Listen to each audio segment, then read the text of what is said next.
Good morning, everyone. Welcome back to Ravers Mead. Chucking it down today. It's absolutely soaking out here. Absolutely soaking. So I'm hiding under the canopy because I don't want to get my camera wet. As you can see, am already soaked to the skin because it's Saturday morning this morning, and I decided that I was going to be a lazy arse last night and not bother to get my stables ready for this morning. And then I decided to have a lazy lie-in this morning, which, you know, in principle would have been fine because it's summer, they're out at night, so it's not like I'm coming down to hungry, angry horses first thing in the morning. But I didn't realise it was going to rain, so they're soaked. They're kind of ticked off with me. I'm now soaked because I've had to run around and muck out this morning in the rain. So, good start to the day. Everything's an absolute mess here still, by the way. I've got just stuff everywhere. It's that time of year where we're kind of like, oh, I'm gonna have to be careful not to walk out from under this canopy. We're just in the middle of like 100 different jobs and there's just stuff everywhere. So yeah, you may as well get used to the fact that this place is going to be looking like an absolute mess for the next couple of months. But I'm getting there with some of my jobs. I've been working on painting. Still got a lot to do, but you know, we're getting there. So yeah, last weekend, the last video I posted was from Berkeley Horse Show, which was last weekend. Sorry, I'm absolutely soaked, and I can feel it on my eyelashes. We took Blue here, who is probably not gonna want to say hello to us because he's just come in and he wants to eat his hay in peace, which is fair. We took him last weekend, and if you haven't watched that video yet, he won his class, despite the fact that we, his team, were absolutely useless last weekend. So I put a little bit of a note up at the beginning of the video sort of saying that, you know, we'd had some issues and we were running late, and I didn't really sort of dig much deeper than that on the matter. So I thought I'd fill you in now, being as the fact that I can't do, you know, a vlog out there in that. I may as well tell you about last weekend properly. So we were relatively organised. The show was only like 10 minutes up the road from us, so we didn't have to panic too much about stuff. But we were fairly organised. We had everything ready. He was bathed and ready to go. I thought we were fairly on it. And then we got down here and Mum went to go hitch up, and we suddenly realised that we had no idea what we did with the key for the horse box hitch. So if you've never had a horse box, they've got like a little locking mechanism over the hitch area, basically to stop people being able to hitch a horse box onto their vehicle and steal it. So that's a little anti-theft mechanism. Turns out we lost the key for it because we're just that stupid, I guess. And so we spent the best part of half an hour running around, looking everywhere, checking all the pockets. Like, we even walked around the field to see if we dropped it in the field somewhere when we brought it back a couple of weeks ago. We've only had the horse box a couple of weeks, and this was the first time we'd taken it out. So yeah, good start on losing the key there, but we still haven't found it. I have no idea where it is. We had to enlist some help of a friend to help us deal with that issue. I'm not going to go into any more detail about that because it's a little bit dodgy. I'll leave it there. Those of you who know. Those of you who don't know probably don't need to know. Yeah, so we dealt with that. That ate a lot of time. We were very late after that. So we just chucked him on the trailer and went. We got to the showground about 40 minutes later than we were planning. So I said, if you've watched that last video, you'll see that everything was a bit frantic, a bit flappy. Mum had to go straight in and get dressed. I cracked on and did my best to get him tidy, which actually, he looked pretty damn good. I think, you know, first show of the year. Oh no, we took Nelly out earlier in the year, didn't we? But we hacked there, so turnout wasn't really, you know, top of the list of things we could do. But he scrubbed up good. I was chuffed with that turnout. I think he looked really, really good. So I've still got a little bit of a cough from that horrible thing I had. Are you coming out to say hello, Mr. Woodster? Should we hang out with you for a minute? Hello, darling. You're all wet, aren't you? Oh yeah, he broke his hood overnight as well somehow, so I need to figure out how I'm going to fix that for tonight and probably order him another one. Yay, more money. You're good at breaking stuff, aren't you? But at least I know it wasn't Blue who broke it. That's another story that I'll tell you in a minute. But yeah, cut a long story short, because you can pretty much watch the video from that point and see what happened. We made it to the show. We made it to our class. He won, which we're super chuffed about. He did awesome. I genuinely thought there was a lovely a black one with 4 socks in there that you'll probably see in the video. And I actually called him out. I thought he was going to win. Purely because it's not really a gypsy cob type show. It's more of a hunter type, mountain moorland type show. And I thought that the judges were probably going to favour those types over our types. But I was very wrong. They picked Blue first. He won his class. He won the in-hand coloured class. It was a big class. There was 11 in it, so that was awesome. That was really, really good. And we were supposed to go through to the championships, but where I had been flapping all morning, where I was trying to help Mum find the key, and we got stressed and flappy, and you know how women get when we get stressed. We flap. And I missed an email that came through that morning from the show secretary. They basically posted fixed times for all the classes because it was pre-entry only. They weren't taking any entries. Hey, steady up. Steady up. That's why he wears a hood all the time. Yeah, they weren't taking any entries on the day. It was all pre-entry. So by the time they'd closed the online entry, they actually added up the classes, did some rough ETAs, and set up a very rigid schedule for the day, which I have never actually encountered at a show before. The only time I've ever encountered rigid start times was for championships, which is ironic because, yeah, it's the championship we missed because they posted rigid times. Just realising how dumb that makes me sound, but you get what I'm getting at. Anyway, I'm not used to dealing with rigid times. It's usually a case of you hang around by the show ring and keep watching and waiting for your class to look like it's getting ready to go in. So we wandered off back to the trailer to let him have some food and drink because we'd rushed him in the morning and he hadn't really had a chance to, you know, chill at all in the morning. And Mum wandered off to have a quick look around the showground. She came back and said, "Oh, there's a mixed group in the in-hand ring. What's going on?" By the time we'd got him ready and got back down there, somebody was walking out of the ring with the championship sashes on them. So we missed it. Yeah, long story short, we missed it. We missed the championship. It was completely my fault because I missed the email. But you live and you learn. It is what it is. I'd like to think he would have won it, but we'll never know now.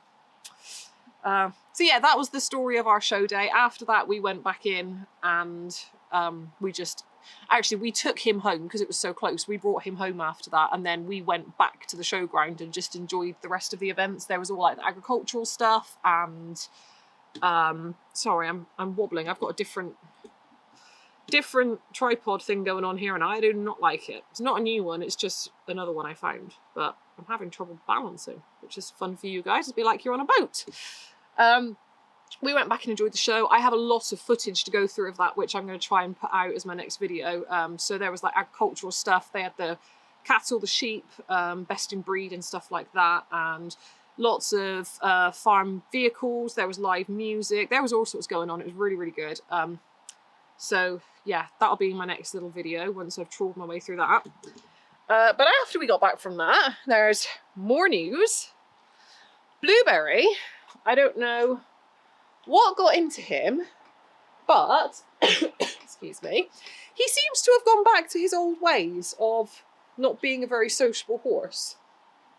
I don't know why, but the other day, I think it was 2 days ago in the morning when I got here to bring them in, I watched him and Nelly have a scuffle, which isn't abnormal. They quite often have scuffles out there because Blue still doesn't like to accept his place within the group. And I saw him bite her, and then she double-barreled him, and that was the end of it. And it looked like quite a nasty bite, but I didn't really think anything of it.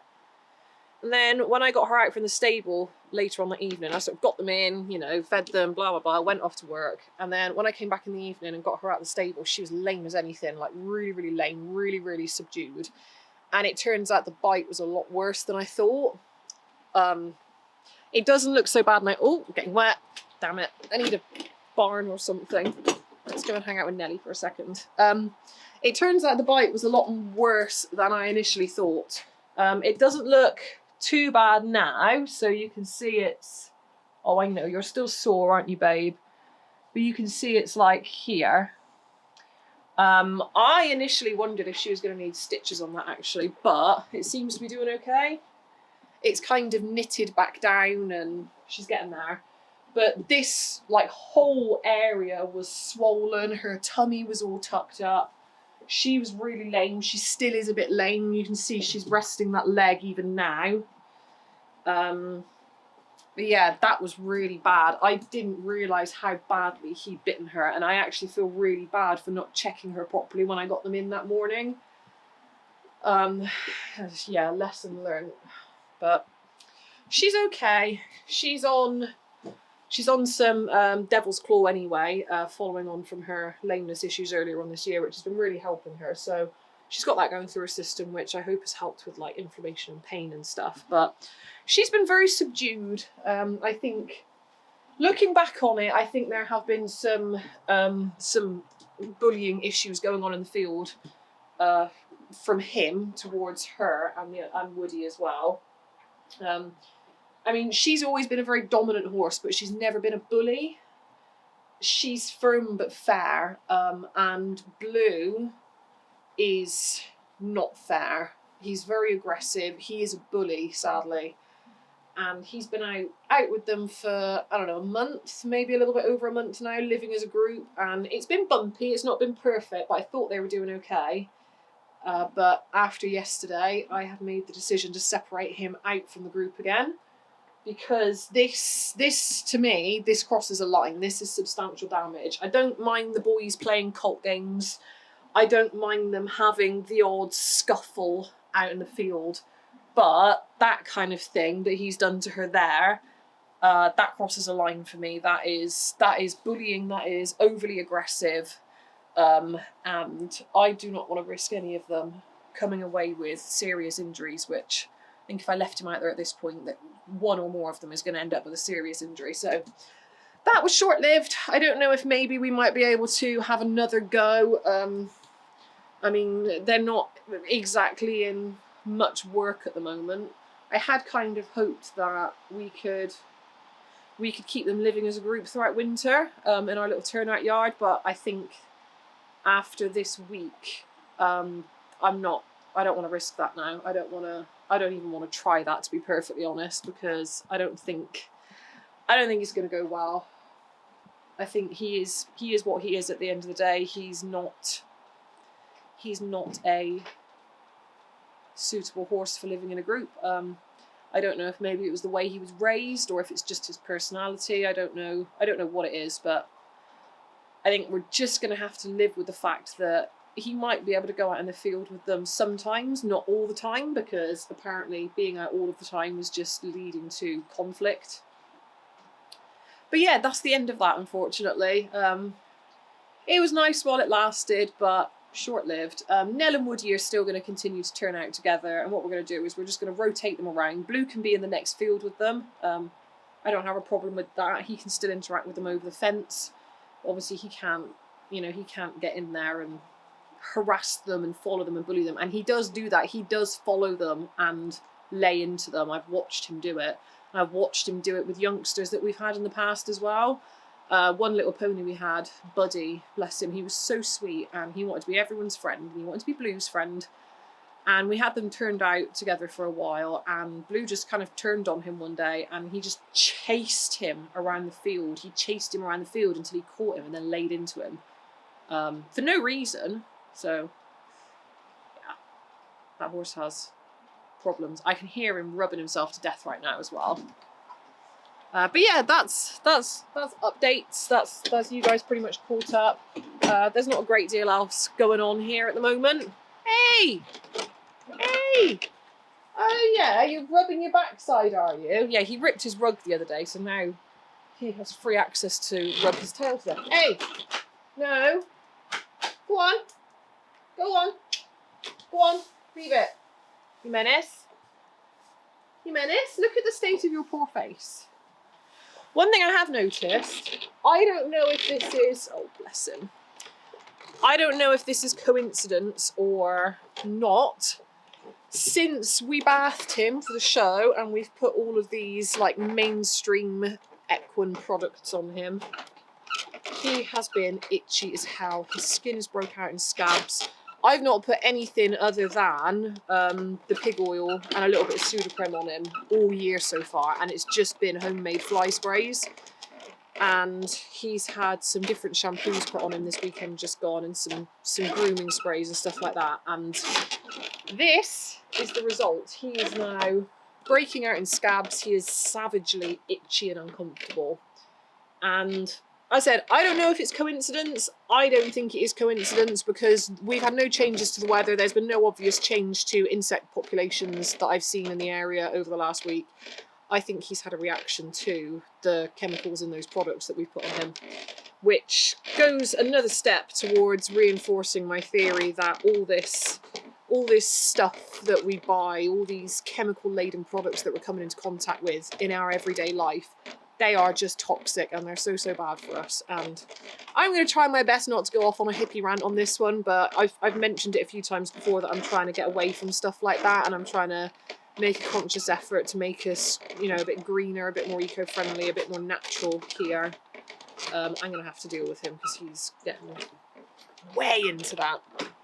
Find something to put on him. But yeah, I'm going to leave it at that one, otherwise I'll get grumpy about it and start ranting. But yeah, that is not a happy pony. Now I'm going to have to try and fix that for him, settle his skin down a bit.